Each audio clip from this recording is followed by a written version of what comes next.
क्या police remand में police आपको मार सकती है? जानेंगे इस वीडियो में पुलिस रिमांड क्या होती है और जुडिशियल रिमांड क्या होती है।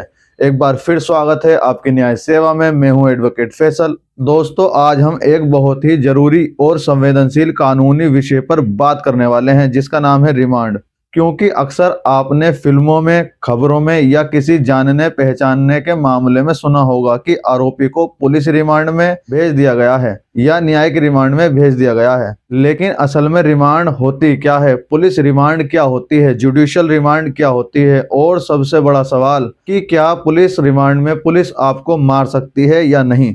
तो आज इस वीडियो में हम इन सभी सवालों के जवाब विस्तार से, आसान भाषा में और कानून के अनुसार समझेंगे, ताकि अगर कभी आप या आपका कोई जानने वाला ऐसी स्थिति में फंसे तो आपको अपने अधिकार पता हो और आप डरे नहीं। सबसे पहले बात करते हैं रिमांड क्या होती है। तो दोस्तों, जब किसी व्यक्ति को पुलिस किसी अपराध के आरोप में गिरफ्तार करती है तो कानून के अनुसार पुलिस उस व्यक्ति को 24 घंटे से ज्यादा अपने थाने में नहीं रख सकती है। इस 24 घंटे के अंदर अंदर पुलिस को गिरफ्तार व्यक्ति को नजदीकी मजिस्ट्रेट यानी न्यायालय के सामने पेश करना ही होता है। अब मजिस्ट्रेट के सामने पेश करने के बाद यह सवाल आता है कि आरोपी को आगे कहाँ रखा जाए और किस कस्टडी में रखा जाए। इस प्रक्रिया को रिमांड कहा जाता है, यानी मजिस्ट्रेट द्वारा आरोपी को पुलिस या जेल की कस्टडी में भेजने का आदेश देना ही रिमांड कहलाता है। अब रिमांड दो तरह की होती है, पहली पुलिस रिमांड और दूसरी जुडिशियल रिमांड। तो चलिए सबसे पहले समझते हैं पुलिस रिमांड क्या होती है। दोस्तों, पुलिस रिमांड का मतलब होता है कि मजिस्ट्रेट आरोपी को कुछ समय के लिए पुलिस की हिरासत में रहने की अनुमति देते हैं, ताकि पुलिस आरोपी से पूछताछ कर सके, सबूत इकट्ठा कर सके, बरामदगी कर सके, सह अभियुक्तों के बारे में जानकारी ले सके या अपराध की सच्चाई तक पहुंच सके। पुलिस रिमांड आमतौर पर गंभीर अपराधों जैसे हत्या, लूट, डकैती, धोखाधड़ी, साइबर क्राइम, एनडीपीएस जैसे मामलों में मांगी जाती है। लेकिन ध्यान रखिए, पुलिस रिमांड मजिस्ट्रेट की अनुमति के बिना नहीं हो सकती। पुलिस खुद से किसी को रिमांड में नहीं रख सकती और कानून के अनुसार पुलिस रिमांड अधिकतम 15 दिनों तक की दी जा सकती है, और यह भी जरूरी नहीं है कि पूरे 15 दिन एक साथ दिए जाएं। मजिस्ट्रेट स्थिति देखकर 1 दिन, 3 दिन, 5 दिन या 7 दिन की रिमांड भी दे सकता है। अब यहाँ सबसे अहम सवाल आता है कि क्या पुलिस रिमांड में पुलिस आपको मार सकती है।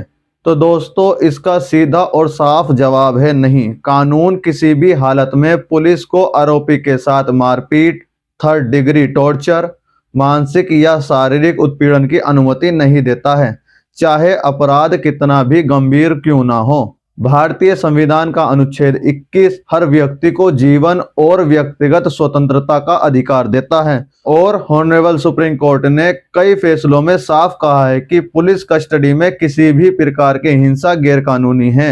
पुलिस रिमांड का मतलब ये नहीं है कि पुलिस को खुली छूट मिल गई है कि वह आरोपी को मारे, पीटे या टॉर्चर करे। पुलिस सिर्फ पूछताछ कर सकती है, और वह भी कानून के दायरे में रहकर। अगर पुलिस रिमांड के दौरान किसी व्यक्ति के साथ मारपीट होती है तो वह एक गंभीर अपराध है और पुलिस अधिकारी के खिलाफ आईपीसी और मानवाधिकार कानूनों के तहत कार्रवाई हो सकती है। इतना ही नहीं, अगर पुलिस कस्टडी में किसी व्यक्ति की मृत्यु हो जाती है तो उसे कस्टोडियल डेथ कहा जाता है, और ऐसे मामलों में सीबीआई जांच, न्यायिक जांच और मुआवजे तक का प्रावधान है। अब दोस्तों, यह जानना भी जरूरी है कि पुलिस रिमांड में आरोपी के क्या क्या अधिकार होते हैं। आरोपी को अपने वकील से मिलने का अधिकार होता है, भले ही पूछताछ के समय वकील सामने ना बैठे, लेकिन निश्चित अंतराल पर मुलाकात का अधिकार होता है। आरोपी को मेडिकल जांच का अधिकार होता है, और रिमांड के पहले और बाद में मेडिकल कराया जाना चाहिए।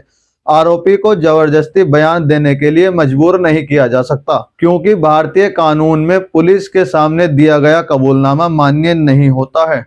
अब बात करते हैं जुडिशियल रिमांड की। तो दोस्तों, जुडिशियल रिमांड का मतलब होता है कि मजिस्ट्रेट आरोपी को पुलिस की बजाय जेल यानी न्यायिक हिरासत में भेज देते हैं। इसे आम भाषा में जेल भेजना कहा जाता है। जब पुलिस को पूछताछ की जरूरत नहीं होती या पुलिस रिमांड की अवधि पूरी हो जाती है तब आरोपी को जुडिशियल रिमांड में भेज दिया जाता है। जुडिशियल रिमांड के दौरान आरोपी जेल में रहता है और पुलिस उससे सीधे पूछताछ नहीं कर सकती। अगर पुलिस को फिर से पूछताछ करनी हो तो दोबारा मजिस्ट्रेट से अनुमति लेकर पुलिस रिमांड मांगनी पड़ती है, लेकिन एक तय सीमा के बाद आरोपी को जमानत का अधिकार मिल सकता है, खासकर अगर चार्जशीट समय पर दाखिल नहीं की जाती। अब दोस्तों एक बहुत जरूरी बात समझ लीजिए कि पुलिस रिमांड और जुडिशियल रिमांड सजा नहीं होती, ये सिर्फ जांच की प्रक्रिया का हिस्सा होती है। किसी व्यक्ति को तब तक दोषी नहीं माना जा सकता जब तक कोर्ट उसे दोषी साबित ना कर दे।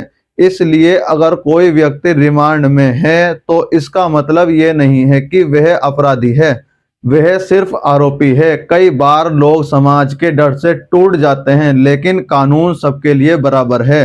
अंत में दोस्तों मैं आपसे यही कहना चाहूंगा कि अगर कभी आपके साथ या आपके किसी जानने वाले के साथ ऐसी स्थिति आती है कि उसे पुलिस ने गिरफ्तार कर लिया है या रिमांड में भेज दिया गया है, तो घबराइए मत, अपने अधिकार जानिए, तुरंत एक अच्छे वकील से संपर्क कीजिए, मेडिकल और कानूनी प्रक्रिया का पालन कराइए और याद रखिए कानून आपके साथ है, पुलिस कानून से ऊपर नहीं है। अगर आपको यह जानकारी उपयोगी लगी हो तो वीडियो को लाइक करें, शेयर करें ताकि ज़्यादा से ज़्यादा लोगों तक यह कानूनी जानकारी पहुंचे।